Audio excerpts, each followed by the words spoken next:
أعوذ بالله من الشيطان الرجيم. بسم الله الرحمن الرحيم. الحمد لله رب العالمين، والصلاة والسلام على رسول الله صلى الله عليه وسلم. بندرابة بدنتل أرى أن نجولما، بندرابة ببندم أرى أن دينما، دندانغال بندرادو مو يوتر دي أنا يتومي سلمينيما مي جوري ماما مي نياغي ماما يافوي ko khutba men nyalawma hande baddaten e addude gonga o hiri ko joni o wada do waktu o ene yara e 23h35 minutes do o fuddi wadede kanko khutba o ko gantuji tan en jida non hande kam wala o yahani so wona ronkere jol mi nyaagimo on yafuye tigirigi khutbaji didi dido bennudi gadido o ko gantu kaborde le wonno kono ni feewi den en jidima addude ko rewi hen ko tan kadi ha o hadi dum arde dewdo hoy hen one ko non mo hande o non kam en jida o wasa yaade en nyaagima yafuya non be damin den khutba o arani e mum en be khutba men hande haalata ko e gede mawde sabu haalata ko e no cadele gondirta yimbe tawa non woni cadele de ko goofi sirru fi wadi'ina al-muzri wal mutaraddi gonka men ngaybinaka maana ngaybuka ka e gonka men pukkika ka sababu mum holko saabi yimbe be mbayini enen fof eden gandi waɗata ɗum ko sabu goofi ma en jewru hen so Allah haaji hande ko sappo lewru jeena ɓuru hitande ujunnaje 2021 ummorade ɗo e Nouadhibou e dande musidɗo mon Bocar Ahmad Diop khutba men aljuma baɗateɗo e dentala ara andu juuluma khutba o tiitonde mum ko asirru fi wadi'ina al-muzri wal mutaraddi. Alhamdulillah الرؤوف الرحيم أحمده سبحانه وأشكره هدانا إلى الحق وإلى صراط مستقيم. إن جتي الله تشتد جرمغول كنوتودو إن جتي الله مسنار ووداني إن منتي جوميرادو تدودو towdo o fewnude en e gonga fewni en e lawol poccingol en ceedima deweteɗo e gonga ko Allah ala mo rendi e laamu makko kanko woni jom nyeñal woni jom gandal en ceedima nelaɗo sallallahu alayhi wa sallam ko annabi Allah ko maccuɗo Allah en ñaagima kisal e yurmede barkeji Allah yo gon e nelaɗo sallallahu alayhi wa sallam ngona e koreji makko yimɓe galle makko wona e sahabaɓe makko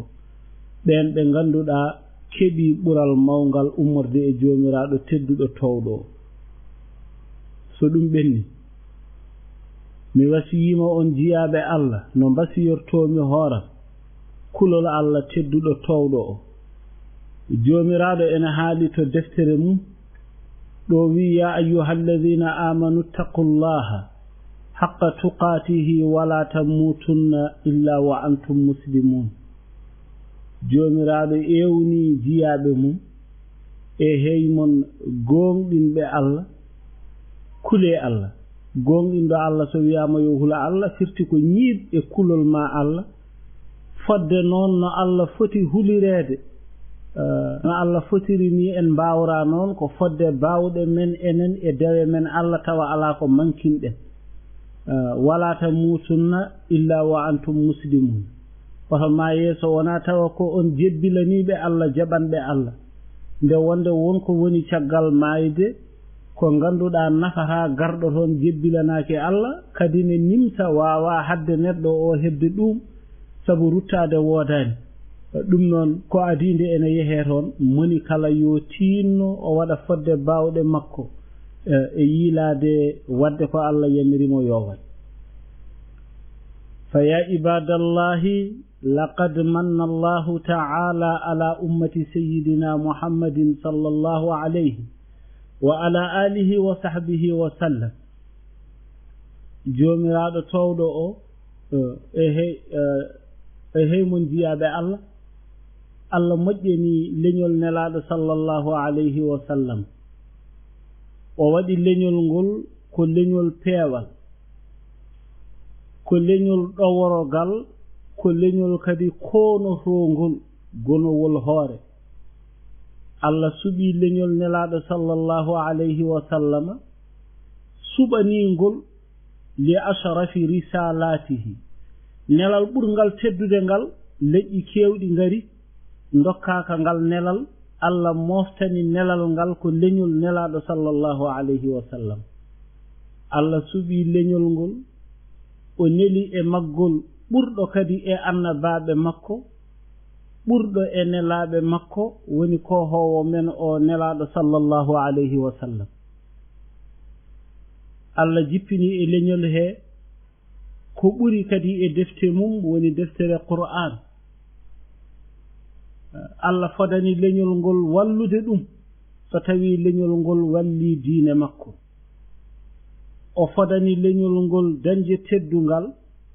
dañde poolgu dañde hiɓindaare e leydi so tawi leñol ngol jogitima deftere makko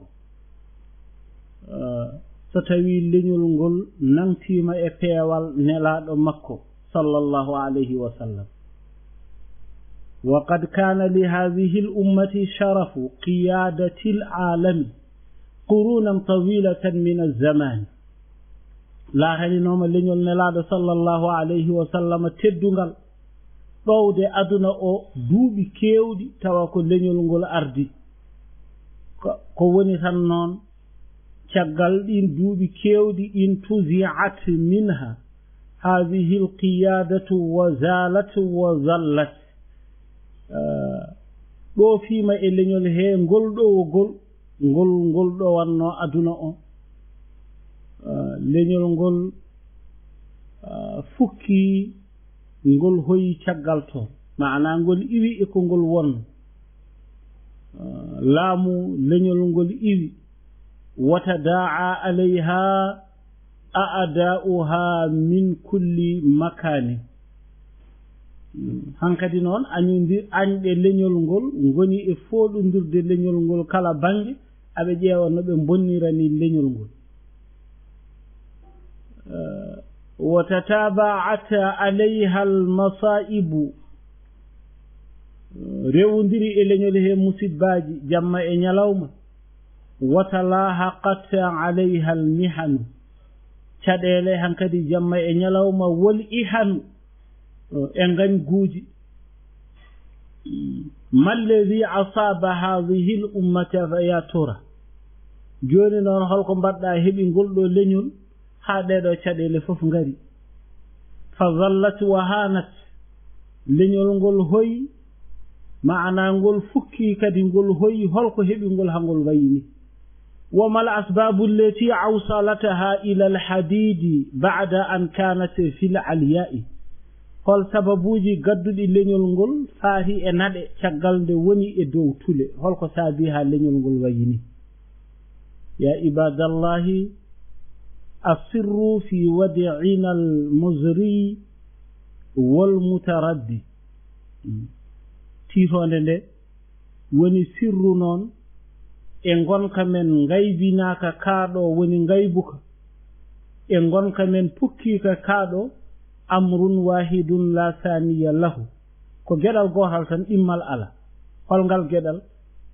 ala wa huwa alwuqu'u fi dhunubi wal ma'asi ko yande bakkaruji yande e goofi ɗum ɗo ko woni sababu ha ngol ɗo leñol joginongol ngala teddungal ngol arti e oɗo lesmo ngol woni لأنه مما لا يقبل الجدل أن الله تعالى جعل في هذه الحياة الدنيا سننا لن تتغير ولن تتبدل ولن تتحول ko ganduɗa jaɓata weñre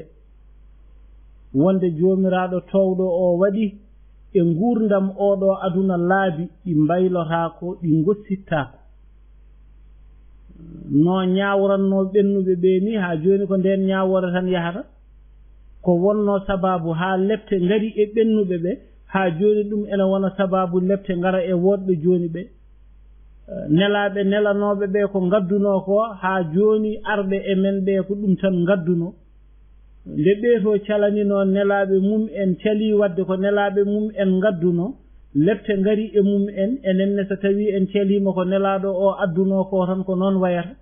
ɗum woni ɗum ɗo ko ɗum laawol tan ngol Allah waɗi ko juɓɓudi ndi Allah yuɓɓini aduna o no aduna o darorto wona hunde wossittonde wona hunde waylittonde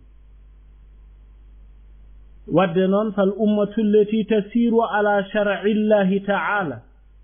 leñol ngol ganduɗa nana dari e dow sunna nelaɗo sallallahu sunna jomiraɗo tedduɗo towɗo wa nahji rasulihi leñol daringol e laawol nelaɗo sallallahu alayhi wa sallama tasiru ila mubtagaha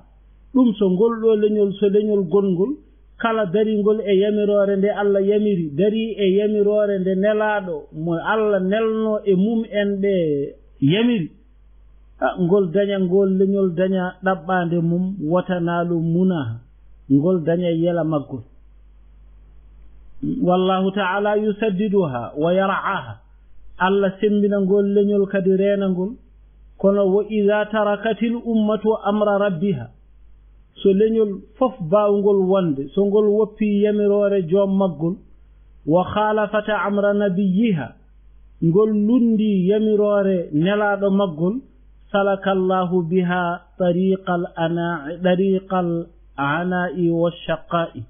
Allah nanna ngol leñol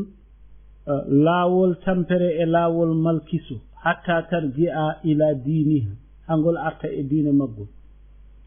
ya ibadallahi ma ahwana al-khalqa ala Allah ta'ala in huma ada'u amrahu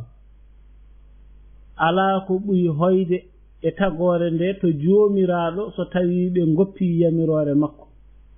wa jaharu bi ma'siyatihi so ɓe peeñiri wofde Allah ala ko ɓuri ɓe hoyde to joomiraɗo aha Allah wi walaqad karramna bani adama Allah ene teddini ɓi adama kono ko so aɓe keddi e yamirore makko so ɓe goppi yamirore makko nde ala ko ɓuri ɓe hoyde to joomiraɗo tedduɗo towɗo o li anna al jazaa min jinsi l amal nde wonde jobdi ko e sifa golle no golle ma mbayni noon jobdi ma wayata wadde noon hana ala al khalqi shar'u llahi ta'ala fa hanu ala llahi ta'ala nde sharia Allah o hoyi e yumɓe ɓe ɓe nangirani mo no fonno nangirede kamɓene ɓe koyi to Allah to waasi nangirde ɓe teddingol وهل عذبت أمة من الأمم قديما وحديثا إلا بسبب ذنوبها mbere won leñol halka ko ɓooyi walla jooni ala fof leñol halka so wonaa ngol halkira ko sababu nde bakkatuuji maggol joomiraaɗo towɗo o ene haali to deftere mum teddunde to suratu ra'di omo wi toon inna allaha la yughayyiru ma bi qawmin hatta yughayyiru ma bi anfusihim Allah de waylata ko woni e yimɓe ɓe haa ɓe mbayla ko woni e pittaali maɓɓe so Allah hokki on moƴƴere waylanta on moƴƴere jogiɗon nde haa mbaylon ko wonno e pittaali mon e pible so on goppi pible diine jogino ɗon ɗe on batti goɗɗum Allah wayla moƴƴere rokkuno on nde wattana on goɗɗum wa qala ta'ala wa ma asabakum min musibatin fa bima kasabat aydikum wa ya'fu an kathirin to suratu shure jomiraɗo ene haali toon kaɗo haala kala ko heɓi on e musiba koko faggiti ɗum juuɗe mon ma'ana koko mbaɗan ɗon koye mon kono ko Allah yaafoto hen ko ene heewi so wonano ɗum so nangiri on ko mbaɗɗon ko on keƴata e leydi makko he e hey mon diyaɓe Allah al-ma'asi wadh-dhunubu laha atharun balighun ala al-abdani wal-qulubi bakkatuji pergitte e goofi ene jogii batte mawɗe e balli e berde fof wa shu'mun wadihun fi hayati al ummati ena wadi kadi kiire mawde labde e ngurdam ha joni leñol so tawi be ngoni joomiraabe goofi tasaalu ya ibadallahi ma'a anfusikum jiyaabe Allah namdude koye mon namdirde pittali mondi mallazi akhraja sayyidana adama min aljannati namdude holko yaltini baba adama aljanna ala ko yaltini won illa alma'siyatu so wana gofol walhamdulillahi taaba ila allahi minha ko woni tan jettora Allah non o ruttima e Allah o tubani Allah jabani mo tuba buya mallazi akhraja iblisa min malakuti samawati wa taradahu Allah ta'ala wa la'anahu holko yaltini iblisa to asmanuji lamanteri asmanuji o ridda kanko iblisa Allah woddini mo yurmende wa fadaha Allahu zahirahu wa batinahu Allah surti nder makko e boowal makko hersinimo wa baddalahu bil qurbi bu'dan wa bir rahmati la'natan Allah wasiranimo ko wonno badido dente rewobe dum ko o wattana dum goddal ko wonno e yurmende ko o wattana dum kuddi wo bil jamali qubhan njondam o joginodam o wattana dum ciofdam wo bil jannati naran Allah wasiranimo aljanna mo natanno e mum de o yidi fof e no yidiri fof o wattana dum jeygol ala ko hokki dum iblisa illa al ma'siyah so wana gofol kadi wo israruhu alayha gofol hokki mudum kadi en nangtade mo e gofol makko ngol o sali woppude ngol o tubana Allah mallazi aghraqa ahlal ardi jami'an holko yolno tagore nde fof lawol gotol holnden haythu futihat abwabu samai bima'in munhamirin wa fujjiratil ardu uyunan faltaqal ma'u ala amrin qad qudir illa al ma'siyatu wa israruhum alayha holko yolno tagore nde holnden sahande damude asman uddiri ndiyam woni e wanjade leydi bucciti ndiyam gonnodam e nder mum dijje de kawri hakkunde e yamirore nde Allah yamiri ala ko saabino dum so wana goofi wonnobe don e on saha yimbe annabi nuhu o woni e mabbe duubi ujunere mankudi duubi temedde joyi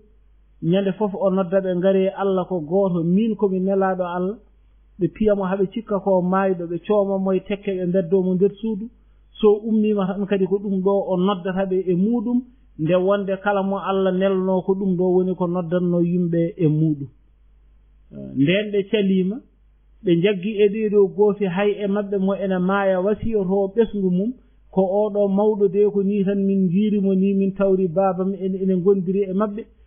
ni be biya be tawri babiraabe mabbe ene gondi e makko dum non ni no min gondiri e makko no jirudo ni onon ne baye ni tan e makko hol jabanemo leydi ndi fo hujjidi ndiyam kambe fo be njola so wona be Allah yamirno yo njol e laana heede Allah dandi be kanko woni baba adamu dimmu ala ko addannobe dum non so wona sabu goofi kadi be cali yaltude e goofi he ya ibadallahi ama taqra'una wa tasma'una qawla allahi ta'ala mbete on jangani walla nanon kongol joomirado to suratul fajr omo wiitona alam tara kayfa fa'ala rabbuka bi'adin ilama zati al'imad allati lam yukhlaq mithluha fil bilad annelado sallallahu alayhi wa sallam on o haalantuno kaado haala kono ko enen jeyi haalaka mbete ayyani no joomirado golliri leñol aad annabi maggol ko annabi huudu wiyete leñol aad be ngaskitina e taanibe ha joni irama zatil imad aad o ko irama zatil imad joomiraabe darde non kambe leñol aad ngol ko be joomiraabe darde joomiraabe doole dabbo e mabbe wiyama ko capande jeegom dira dum diroto taw ko njaajendi e njuutendi fo yaadi ben wiyama kadi ina bura don de wonde ko kambe Allah tagiri hono ni kala de Allah ena haalda e sandu limbe o haalantaɓe ko tagino hono ɓeeɗo kono nde ɓe cali jaɓande Allah nde Allah leptiɓe te ko jam tan rutti roni ala ko nandi e maɓɓe e tagore jogade sembe kono noon Allah halkiɓe jam ruttima roni ɗum noon wadde mo wona kamɓe wawa wiide ene jogo hen miijo wongo ko jabde ko Allah yamiri ɗum ko tan te no Allah halkiriɓe ni halkiɓe kadi ko kalkugol ngol ganduɗa ko kertiningol e maɓɓe ɓe mbiyata koɓe joomiraɓe doole Allah wurti e maɓɓe ko hendu wuttarɓe ɓe mbeɗo hakkude leydi e asman ɓe dogani nder cuuɗi hendu ndu naati e maɓɓe wuttiɓe ɓe jahara haa to dow mbildi daaɗe ɗe coƴƴo ɓe gartiri hono noon ni woni no ɓe kalkori ko hendu ƴeewa enen konɗo hendu nawata hay gooto so wona saɗa ɓorni comci hendu ndu nawa comci ɗi jaada heen kono saɗa heddi com ala ko hendu wawanma haydara kamɓe noon ko hendu halkiɓe allati lam yuhlak misluha fil biladi Allah wi tagani hono maɓɓe e leydi wa samud alladina jabu sahra bil wadi ɓenne kadi mbete a yiyani leñol samud annabi maɓɓe ko salihu wiyete alayhi salam kamɓe woni sehannoɓe kaaƴe e nder calli eɓe koɗi heen wo firauna zilawtad firauna kalateɗo ñande foof o onne ko joom pengɗe alladina ɗagaw fil biladi ɓeeɗo ɓe ganduɗa ɓe mbewi e leyɗele fa akatharu fiha al fasada ɓe kebbini e leyɗele he bonande ay fa sabba alayhim rabbuka sawta azabi inna rabbaka la bil mirsad ɓeeɗo haalaɓe goto heen fof won sifa doole ɗe Allah rokkuno ɗum ɓe kebbini bonande ɓe cali jaɓande nelaɓe maɓɓe nelanoɓe e maɓɓe firauna o ko annabi Moussa e Haruna garno e mum en ay Allah wanji e maɓɓe leƴƴi lepte de wonde joomiraɗo woni tan koɗo tomborde ɗo nangata neɗɗo ɗo ne ɓadi o nangata ɗum tan koɗo lelde mum ɗo oɗo o nangata ɗum koɗo damal suudu mum ɗo oɗo o nangata ɗum koɗo longere mum ɗo a waɗata longere hunuko tan ko ɗon kaɗata oɗo koɗo damal suudu ɗo tan mbiyaɗa taaɓo ɗon janata maaya o koɗo lelliɗa ɗo tan bande en kaɓɓuma ha ɓiica gadduma Allah ɗo tombima ɗo ene ɓadi ko bande en gaddatma ha ɗo makko ɗo jebbilmamo wadde noon jaɓande Allah ko hunde waɗɗinde e hey mon jiyaɓe Allah malladi akhraja firauna wa qawmahu holko yaltinno firauna e yumɓe mum min jannatin wa uyunin wa zuru'in wa maqamin karim firauna ko lamɗo dañƴo guurɗo ha joni duuɓi 400 o yiyani ko mettimo o wuuri ɗum o yiyani ko mettimo walla ni duuɓi 600 o laami duuɓi 400 o meeɗa yiide hen ko mettimo kanko oɗo firauna omo jogii gese omo jogii calli ɗeɗo geɗe fof omo waɗi jooɗorɗe tedduɗe kono nde Allah halkatamo nde wonde fodanino bani Israila en ɓe ene jogori lomtade e ɗin nokkuji Allah halkaniɓe e nder wuro he ɓe bonna koɗorɗe ɗe woɗɓe ɓe mbasa naftorade ala Allah nawiɓe ko ha ladde halkoyiɓe toon wuro ngo heddori no wonirno ni e nemaji gonnoɗi hen ɗi annabi Moussa e yimɓe mum kepti ha joni nema gonɗo ɗon o ɗum woni hol jaltinnoɗo firauna yimɓe mum e nder gese nder calli gaweje e jooɗorɗe tedduɗe nemaji ɗi ganduɗa ko hen ɓe gonno aɓe neemo kanko firauna e wondiɓe makko jomiraɗo wi ni no min jaltiniri ɓe ni min dontini ɗum yimɓe woɗɓe woni bani Israila en ɓe ala ko yaltiniɓe e ɗiɗo nokkuji kanko firauna e wondiɓe makko so wona goofi maɓɓe kadi e faffafinde e goofi he ɓe cali tubande Allah sabu annabi Moussa ala fof fannu no noddiraniɓe ɓe cali jabde noddandu ɓe noddate ndu fa kana al gharagu aqibatahum wadde woni yo layru ɗum woni wattande maɓɓe e aduna jeygol woni ñiɓirde maɓɓe ñalawma darga kama qala ta'ala jomiraɗo haalito deftere mum o wi annaru yu'raduna alayha ghuduwan wa ashiya jeygol aɓe garde hen subakaji e kikiɗeji ɗo ɓe maayi ɗo wa yawma taqumu sa'atu adkhilu ala fir'auna ashadda al'azabi ñalawma darga o so darima wiye nanne fir'auna e wondiɓe mum ɗo ɓuri sattude e lette woni jeygol jahim gongol lesngol ya ibadallah ihdaru al-ma'asiya wal mukhalafati التي دمرت العباد والبلاد جيابي الله ندنتو دن غوفي ندنتو دن لندade jamiroje jamiraden lundogol ngol ganduda gofi di ganduda kalki jiyabe kalki leydele wa sadaqa qawlullahi ta'ala gongdi kongol jomiraado dowi fa kullan akhadhana bi zanbihi kambe wadnobe gofi be kalden halullaji mum ende e won henbe en kalani kala goto e mabbe Allah wi min nangiri dum sabu gofol mum fa minhum man arsalna alayhi hasiban woni hende min neli e mum en keneli baddi korkaaje dum woni annabi hud yumbe mum be ko hendu wurta e mum en wa minhum man akhazatuhu sayhatu won hende haacandu sayyidina jibril wulli e mum en tan ko don maayi korfini woni yumbe annabi salihu wa minhum man khasafna bihi al-ard won hende min munni e leydi mbadi leydi modi dumen dum ko yumbe garuna e wondibe mum wa minhum man aghraqana won hende min joli yumbe annabi nuhu e fir'auna wa ma kana allah liyadhlimahum kono alla de wadirani ni ene toñi goho mabbe walakin kanu anfusahum yadhlimun ko kambe toñi koye mabbe be cali wadde ko alla yamirnobe yebbe mbat dum woni jimowo o wiyama ko sayyidina aliyu won halbe hen halullaji goddi o wi idha kunta fi ni'matin far'aha fa innal ma'asi tuzilu ni'am o wi so tawi ada wone nema wad fere ndena nema ma sada wone nema ren nema woni rende nema mum non ko renade wadde gofi mbada ko Allah yamirma goppa ko Allah hadma sabu sa wadi gofol a renani nema o nde wonde fa innal ma'asi ay gofi tuzilu ni'am gofi itat nemaji joganodi sa dañi nema an ko gofi mbadata e nema o andu nema ma joni yaha wadawima alayha bi shukri al-ilahi wadhen biya wa hafiza alayha bi shukri al-ilahi ñibdu e nema o ñibira hen yettirde Allah walla renir nema ma yettude Allah fa innal ilaha sari'un niqab de wonde jomiraado tawdo o ko jaawdo ko halkata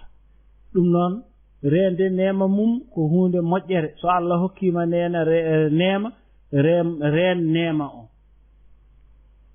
won halbe hen wodbe fa in tu'ti nafsaka amalaha fa inda munaha yahillu nadam sa hokki fittanduma yelaji mum ko yidi fo mbadanandu do mayde do ma nimse jipponondu te ala ko bawda he ha o wiyoyi ton fa aynal qurunu wa man hawlahum hoto lejji gadinodi e ben wondunobe mumen tafanaw jami'an wa rabbil hakam o wi kambe fo be mayi jomam woni nyaawo wadde rende nema mum ko wadde ko Allah yamiri dum woppa ko Allah hadi dum do wonno khutba men nyalawma hande dum non en